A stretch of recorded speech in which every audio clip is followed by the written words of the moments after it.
Hello guys, welcome back to our channel. And also இந்த செக்மெண்ட்டை பொறுத்தவரைக்கும் இன்னும் கொஞ்ச நாளில் வந்து பார்த்தீங்கன்னா சர்வைவர் சீரிஸ் 2025 வந்து பார்த்தீங்கன்னா நடக்க போகுது.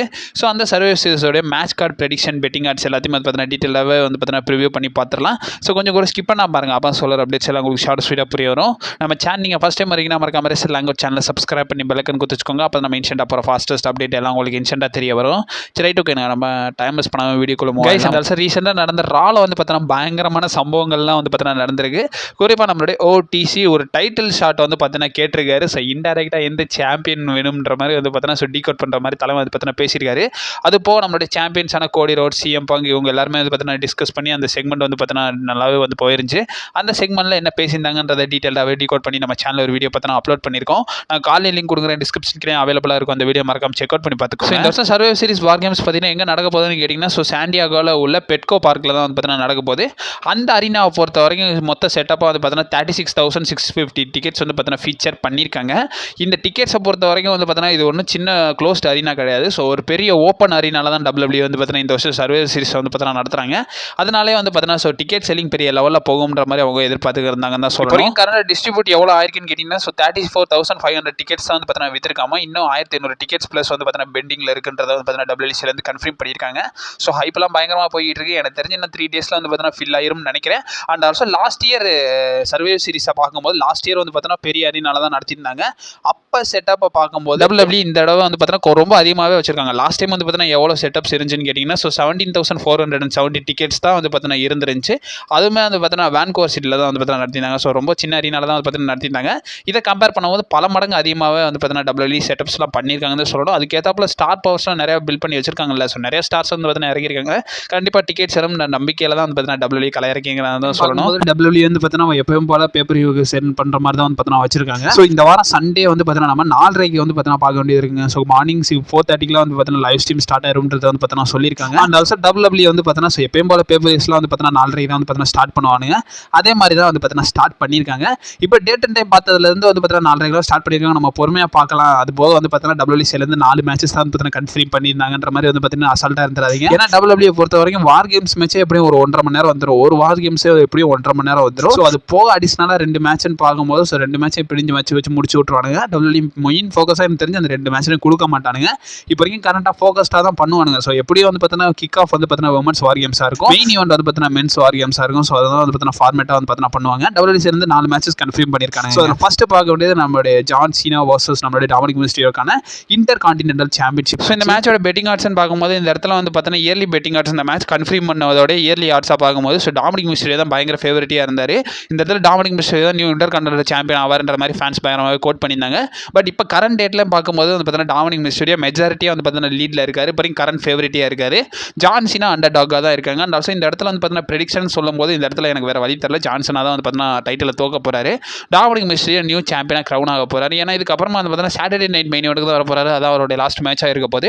இதுக்கு நடுவில் எங்கேயும் தலைவனை டைட்டில் தோக்க வைக்க முடியாது. ஸோ இந்த பேப்பர் வியூலே பண்ணால் தான் உண்டு. இதுக்கப்புறமா வந்து பார்த்தீங்கன்னா ஸோ நம்ம டாமினிக் தான் வந்து பார்த்தீங்கன்னா நியூ சாம்பியனாக இருக்க போகிறாரு.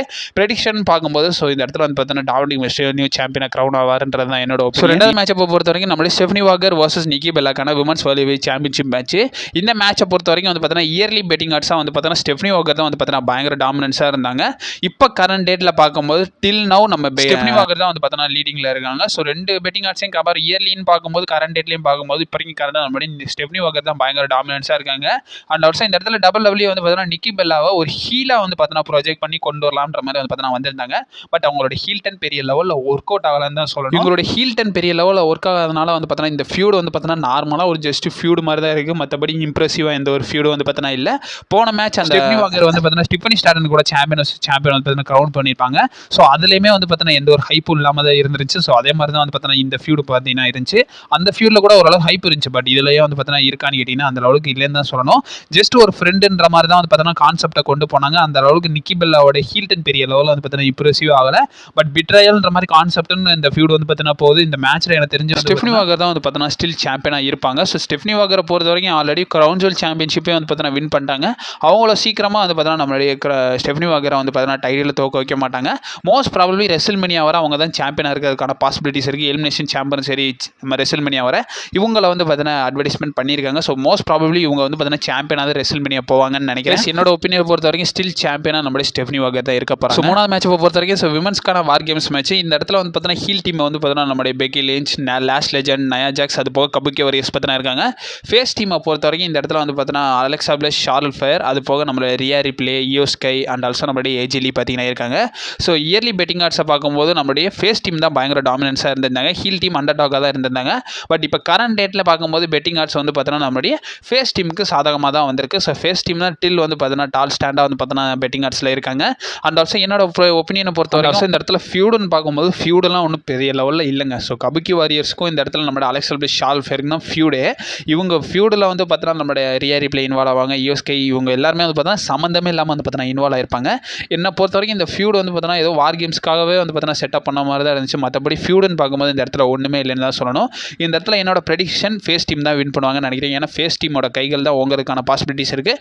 மோஸ்ட்டாக அவங்க தான் வந்து பார்த்தீங்கன்னா பெரிய பெரிய தலைங்களாக வந்து பார்த்தீங்கன்னா இருக்காங்க. ஸோ அந்த இடத்துல ஃபேஸ் ஆஃப் த உமன்ஸ் இதுக்கப்புறமா வந்து பார்த்தீங்கன்னா சாம்பியன்ஷிப் ரெயின் பண்ண போகிறாங்க. ஸோ அவங்க தான் வந்து பார்த்தீங்கன்னா மோஸ்ட் ப்ராபப்லி வின் பண்ணுறதுக்கான பாசிபிலிட்டிஸ் இருக்குது. ஸோ ஹீல் டீம் அதுக்கப்புறம் சாம்பியன்ஷிப் ரெயின்லாம் பண்ண மாட்டாங்களான்ற மாதிரி கேட்கும்போது என்னை பொறுத்த வரைக்கும் அவங்க ஹீல் டீம் வந்து ஜெயிப்பாங்கன்ற மாதிரி எனக்கு தோணலை. ஸோ ஃபேஸ் டீம் ஜெயிப்பாங்கன்ற மாதிரி தான் என்னோட ஒப்பீனியன். ஃபேஸ் டீம் தான் வந்து பார்த்தீங்கன்னா வின் பண்ணுவாங்கன்னு எனக்கு தோணுது. அண்ட் ஆல்சோ இந்த women's war games match most probably kick off இருக்கிறதுக்கான பாசிபிலிட்டிஸ் இருக்குது. ஏன்னா தொடர்ந்து 2 வார் கேம்ஸே வந்து பார்த்தீங்கன்னா டபிள்யூ வந்து வைக்க மாட்டாங்க. ஏன்னா ரொம்ப போர் அடிச்சு போயிடும். ஒரு வார் கேம்ஸ் பார்க்கவே வந்து பார்த்தீங்கன்னா 1.5 மணி நேரம் ஆயிப்போம். ஸோ ரெண்டுமே தொடர்ந்து வச்சோம்னா ஸோ இது வந்து பார்த்தீங்கன்னா ஃபேன்ஸ்க்கு பயங்கர ரொம்ப கடுப்பாக ஆரம்பிச்சிருவாங்க. ஸோ மோஸ்ட் ப்ராபப்லி ஒன்று கிக் ஆஃப் ஆகுங்க, இன்னொன்று மெயின் ஈவெண்ட்டாக இருக்கும். ஸோ அதை தான் வந்து பார்த்தீங்கன்னா காலங்காலமாக பண்ணிட்டு இருக்காங்க.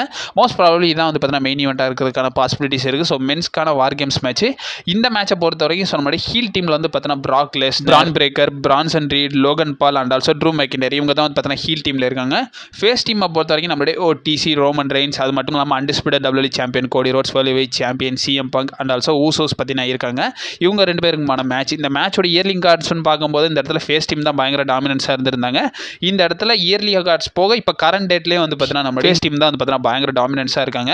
ஹீல் டீம் 2லேயுமே அண்டர் டாகாக இருக்காங்கன்னு தான் சொல்லணும். அண்ட் ஆல்சோ ஸ்டார் பவர்னு பார்க்கும்போது ஸோ பிராக் லெஸ்னர் மட்டும்தான் அந்த இடத்துல இருக்காரு. ட்ரூ மெக்கிண்டரும் வச்சுக்கலாம். பட் இருந்தாலும் ட்ரூ மெக்கிண்டரோட மவுஸை எல்லாத்தையுமே வந்து பார்த்தீங்கன்னா டபிள்யூ வந்து பார்த்தீங்கன்னா அடிச்சு தவச்சிட்டானுங்க தான் சொல்லணும். ஸோ எப்போ கோடி ரோட்ஸ் கூட ஃபியூட் பண்ண வச்சானுங்க. ஸோ சரி ரைட், அது வேற கதை. இப்போ கரண்டாக நம்ம ஃபியூடுன்னு வரும்போது இந்த ஃபியூட் பேசிக்காக வந்து பார்த்தீங்கன்னா நம்மளுடைய விஷனுக்கும் நம்மளுடைய பிளட் லைனுக்கான ஃபியூடாக தான் போகுது. அதாவது நம்ம பிளட் லைன் வந்து பார்த்தீங்கன்னா விஷன் கூட ஃபியூட் பண்ணுறாங்க, அது வேற விஷயம். இந்த இடத்துல சிஎம் பங்க் வரதுக்கான மெயின் ரீசன் கேட்டீங்கன்னா சிஎம் பங்கோட டைட்டில் ரெயினை காசு பண்ணலான்ற மாதிரி வந்து பார்த்தீங்கன்னா விஷன் நிறைய விஷயங்கள் பண்ணியிருப்பாங்க. அதனாலே வந்து பார்த்தீங்கன்னா ஸோ இந்த ஃபியூல் வந்து பார்த்தீங்கன்னா அவர் டேரக்டாக இன்வால்வ் ஆகிறாரு. கோடி ரோட்ஸ் வந்து பார்த்தீங்கன்னா எப்படி இன்வால்வ் ஆகிறான்னு கேட்டிங்கன்னா கோடி ரோட்ஸ் வழக்கம் போல் சொல்கிறது தான். ஸோ எல்லா ஃபீல்ட்லையும் தேவையில்லாத ஆணியாக ஒன்று இருக்கும் தெரியுமா. ஸோ அந்த மாதிரி தான் வந்து பார்த்தீங்கன்னா தேவையில்லாத ஆணியாக வந்து தலைவனை தூக்கி சொறி வச்சிருக்கானுங்க. அதுக்கப்புறமா தான் வந்து பார்த்தீங்கன்னா இந்த இடத்துல வந்து பார்த்தீங்கன்னா ஸோ ட்ரூ மெக்கிண்டர் ஆட் ஆகிறாரு. அந்த இடத்துல பார்லிமெண்ட் காயினால வந்து பார்த்தீங்கன்னா பிராக் லெஸ்னரும் பார்த்தீங்கன்னா வராரு. இந்த இடத்துல டபிள்யூ மேபி என்ன பண்ணியிருக்கலாம்னா ட்ரூ மெக்கிண்டரை ஃபஸ்ட்டு கொண்டு வந்துட்டு ஸோ அதுக்கப்புறமா ட்ரூ வந்தனால தான் கோடி ரோட்ஸ் இந்த ஃபியூலில் இன்வால்வ் ஆகிறாருன்ற மாதிரி வந்து பார்த்தீங்கன்னா எடுத்துகிட்டு வந்திருக்கலாம். சம்மந்தமே இல்லாமல் கோடியை தூக்கி நடுவில் சொறி வச்சிருக்காங்க. நடுவில் சொறி வச்சது மட்டும் இல்லாமல் சென்டர்லேயே வந்து பார்த்தீங்கன்னா போட்டிருக்கானுங்க. ஸோ பயங்கர கிரிட்டிசைசிசம் இதுக்கு ஒரு பக்கம் போயிட்டு இருக்கு. ஸோ அது எல்லாத்தையும் அட்ரஸ் பண்ணி நம்ம சேனல் ஒரு வீடியோ பார்த்து அப்லோட் பண்ணியிருக்கோம். நான் காலையில் லிங்க் கொடுக்குறேன், டிஸ்கிரிப்ஷன் கீழே அவைலபிளாக இருக்கும். அந்த வீடியோ மறக்காம செக் அவுட் பண்ணி பார்த்துக்கோங்க. ஸோ பேக் டு வார் கேம்ஸை பார்க்கும்போது ஸோ ஸ்டார் பவர் போக எல்லாமே வந்து பார்த்தீங்கன்னா ஃபேஸ் டீமில் தான் இருக்குது. அந்த லெவலுக்கு ஸ்டார் பவர் வந்து பார்த்தீங்கன்னா காம்படேட் கொடுக்குற மாதிரி ஹீல் டீமில் இல்லைன்னு தான் சொல்லணும். பிராக் லெஸ்னர், ட்ரூ மெக்கிண்டரை தவிர்த்து யார்கிட்டையுமே அவ்வளோ பெரிய ஸ்டார் பவர் இல்லை. அந்த சைடு வந்து பார்த்தீங்கன்னா ஈவன் ஊசோஸ்க்கு கூட வந்து பார்த்தீங்கன்னா ஒரு ஹைப் இருக்குது. ஸோ இவங்க தான் வந்து பார்த்தீங்கன்னா வேர்ல்ட் சாம்பியன்ற மாதிரி வந்து பார்த்தீங்கன்னா ஹைப் இருக்குது. பட் இந்த இடத்துல நீங்கள் விஷன் சைடு வந்தோம்னா அந்த மாதிரி வந்து பார்த்தீங்கன்னா இல்லை. ஸோ அதனால் வந்து பார்த்தீங்கன்னா இந்த இடத்துல பார்க்கும்போதே வந்து பார்த்தீங்கன்னா ஃபேஸ் டீம் தான் ஜெயிப்பாங்கன்ற மாதிரி வந்து பார்த்தீங்கன்னா நிறைய ஒப்பீனியன்ஸ் பார்த்தீங்கன்னா வருது. என்னோட பெர்ஸ்பெக்டிவ் அதான். ஸோ இவங்க தான் வந்து பார்த்தீங்கன்னா வின் பண்ணுறதுக்கான பாசிபிலிட்டிஸ் இருக்குது. அண்ட் ஆல்சோ இவங்களுக்குள்ளேயும் சண்டை இருக்குது. ஸோ ஃபேஸ் டீமுக்குள்ளேயும் வந்து பார்த்தீங்கன்னா பல கன்ஃபியூஷன்ஸ் வந்து பார்த்தீங்கன்னா போய்கிட்டு இருக்குது. மோஸ்ட் ப்ராபப்லி அது ஒரு லாஸாக வந்து பார்த்தீங்கன்னா போய் முடியாதுன்னு நினைக்கிறேன். ஏன்னா சாம்பியன்ஸ்லாம் அங்கே தான் இருக்காங்க. சிம்பிளாக சொல்லணும்னா ஒன்று தாங்க. ஸோ மெயின் சாம்பியன்ஸ் எல்லாமே வந்து பார்த்தீங்கன்னா ஃபேஸ் டீமில் இருக்காங்க. ஸோ அதனால் அவங்க வின் பண்ணுறதுக்கான பாசிபிலிட்டிஸ் இருக்குது. இதான் என்னோட ஒப்பீனியன். ஸோ உங்கள் ஒப்பீனியன் என்னன்றதை மறக்காம கமெண்ட் பாக்ஸில் வந்து பார்த்தீங்கன்னா மென்ஷன் பண்ணி விடுங்க. ஸோ அப்கமிங் அப்டேட்ஸ் வந்துக்கிட்டே இருக்கும். நீ மறக்காம நம்ம சேனல் ஸ்டே பண்ணிடுங்க. And also stay safe. வரட்டா.